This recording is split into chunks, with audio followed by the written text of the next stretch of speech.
Hi all, ಇದು Tuesday vlog. ನಮ್ಮ ಆಂಟಿಗೆ ಸ್ವಲ್ಪ ಕ್ಲೇ ಪಾಟ್ಸ್ ಬೇಕಿತ್ತು, ಹಾಗಾಗಿ ಕ್ಲೇ ಆರ್ಟಿಗೆ ಬಂದಿದ್ದೀವಿ. ನನಗೆ ಜಾಸ್ತಿ ಏನೂ ಬೇಕಿರಲಿಲ್ಲ, ಒಂದೇ ಒಂದು ಕ್ಲೇ ಕಡಾಯಿನ ತಗೊಂಡೆ ಅಷ್ಟೇ.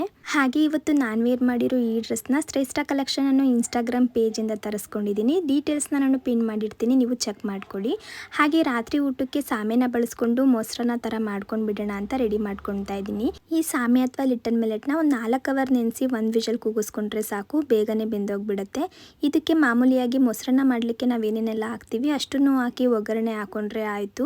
ಮಾಮೂಲಿಯಾಗಿ ವೈಟ್ ರೈಸಲ್ಲಿ ಮಾಡೋ ಮೊಸರನ್ನಕ್ಕಿಂತ ಇದು ತುಂಬಾ ರುಚಿಯಾಗಿ ಬರುತ್ತೆ. ಹಾಗೆ ಇದ್ರ ಜೊತೆಗೆ ಸೋಯಾ ಚಂಕ್ಸ್ ಹಾಕಿ ಡ್ರೈ ಮಾಡ್ಕೊಳ್ಳೋಣ ಅಂತ ಒಂದು ಕಡಾಯಿಗೆ ಎಣ್ಣೆ, ಜೀರಿಗೆ, ಬೆಳ್ಳುಳ್ಳಿ, ಈರುಳ್ಳಿ, ಒಣಮೆಣಸಿನ್ಕಾಯಿ, ಟೊಮೊಟೊನ ಹಾಕೊಂಡು ಫ್ರೈ ಮಾಡ್ಕೊತಾ ಇದ್ದೀನಿ. ಅದಕ್ಕೆ ಧನಿಯಾ ಪುಡಿ, ಖಾರದ ಪುಡಿ, ಅರಿಶಿನದ ಪುಡಿ, ನೀರು ಹಾಕಿ ಕುದಿಸ್ಕೊಂಡು ತೆಂಗಿನಕಾಯಿ ಹಾಲು ಹಾಗೆ ಸೋಯಾ ಚಂಕ್ಸ್ನ ಸೇರಿಸಿ ಡ್ರೈ ಆಗೋವರೆಗೂ ಲೋ ಫ್ಲೇಮಲ್ಲೇ ಬೇಯಿಸ್ಕೊತಾ ಇದ್ದೀನಿ. ಸೋಯಾ ಚೆನ್ನಾಗಿ ಡ್ರೈ ಆದಮೇಲೆ ಪೆಪ್ಪರ್, ಸ್ಪ್ರಿಂಗ್ ಆನಿಯನ್, ಕೊತ್ತಂಬರಿ ಸೊಪ್ಪನ್ನ ಹಾಕೊಂಡೆ